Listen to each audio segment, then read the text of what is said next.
भोले बाबा पूछे चिड़ैया से, चिड़ैया से, कहाँ गेली गौरा मड़ैया से, कहाँ गेली गौरा मड़ैया से। भोले बाबा पूछे चिड़ैया से, चिड़ैया से, कहाँ गेली गौरा मड़ैया से। ब्रह्मा से पूछे, विष्णु से पूछे, ब्रह्मा से पूछे, विष्णु से पूछे, जाके पूछे लक्ष्मी मैया से, लक्ष्मी मैया से, कहाँ गेली गौरा मड़ैया से। जाके पूछे लक्ष्मी मैया से, लक्ष्मी मैया से, कहाँ गेली गौरा मड़ैया से।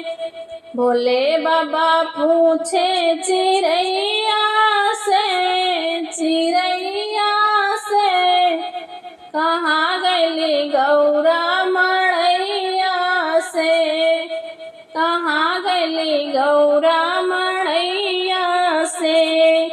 राम जी से पूछे, लखन जी से पूछे, राम जी से पूछे, लखन जी से पूछे, जाके पूछे सीता मैया से, सीता मैया से, कहाँ गेली गौरा मड़ैया से।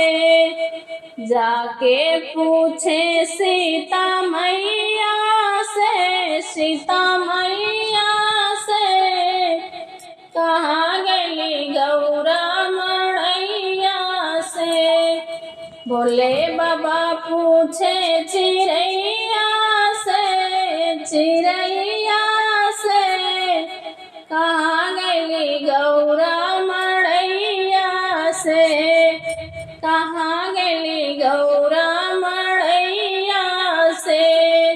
कान्हा से पूछे, बलराम से पूछे, कान्हा से पूछे, बलराम से पूछे, जाके पूछे राधा रानी से, राधा रानी से, कहाँ गेली गौरा मड़ैया से, कहाँ गेली गौरा मड़ैया से।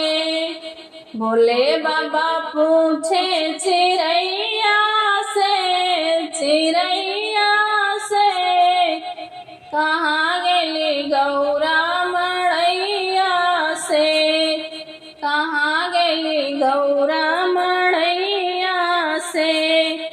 कार्तिक से पूछे, गणेश से पूछे, कार्तिक से पूछे, गणेश से पूछे, जाके पूछे नंदी बैला से, नंदी बैला से, कहाँ गेली गौरा मड़ैया से, कहाँ गेली गौरा मड़ैया से।